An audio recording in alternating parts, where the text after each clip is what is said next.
Le Leading Arm est un grand nuage de gaz situé autour de notre galaxie, animé d'un mouvement semblable à celui du grand nuage et du petit nuage de Magellan.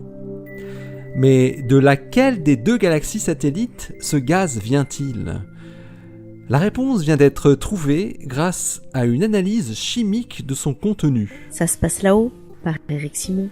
Le Leading Arm fait environ la moitié de la taille de la Voie lactée. On estime qu'il est âgé de 1 ou 2 milliards d'années. À première vue, le gaz semble provenir du grand nuage de Magellan, le LMC. Andrew Fox, du Space Telescope Science Institute à Baltimore, et son équipe, pour en être sûrs, se sont investis dans l'analyse chimique de ces constituants. Fox et ses collègues avaient déjà effectué un travail similaire en 2013 sur une autre traînée de gaz qui se trouve dans le sillage des deux galaxies naines et qui est appelée le courant magellanique. Ils avaient alors montré que ce dernier provenait des deux galaxies ensemble.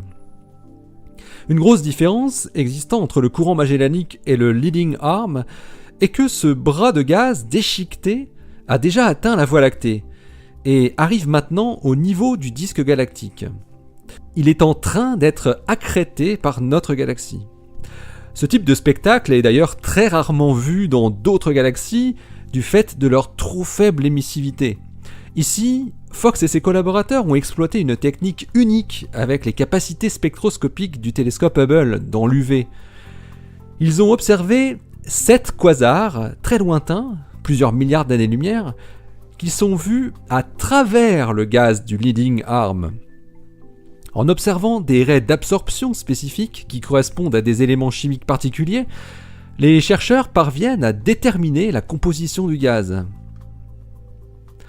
Andrew Fox et ses collègues, dans leur étude qui est publiée dans The Astrophysical Journal, se sont focalisés sur des raies d'absorption de l'oxygène et du soufre, qui se trouvent être de bons traceurs d'éléments plus lourds dans les nuages de gaz. Ils ont ensuite comparé les résultats obtenus avec des mesures de l'hydrogène obtenues par l'observation en ondes radio, obtenues avec le Green Bank Telescope et d'autres radiotélescopes.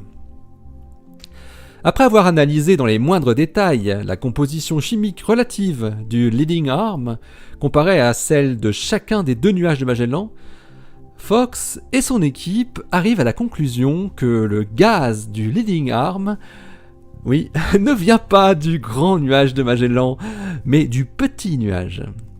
Ce résultat indique que le LMC a interagi si fortement avec le SMC, le petit nuage de Magellan, qu'il l'a dépouillé d'une grande quantité de son gaz, qui est maintenant en train d'être dévoré par la Voie lactée.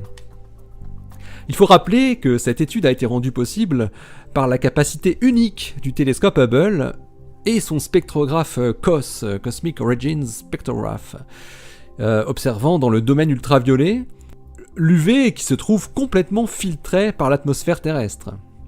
Aucun autre instrument ne peut observer les raies de l'oxygène et du soufre qui ont été exploitées dans cette étude.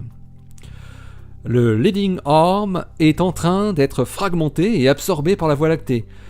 C'est un bon exemple de ce qui se passe quand des grosses galaxies récupèrent du gaz extérieur pour finalement l'utiliser comme matière première pour la formation de nouvelles étoiles. Fox et ses collaborateurs vont maintenant continuer à observer le Leading Arm pour déterminer un paramètre encore mal connu le concernant, sa taille exacte.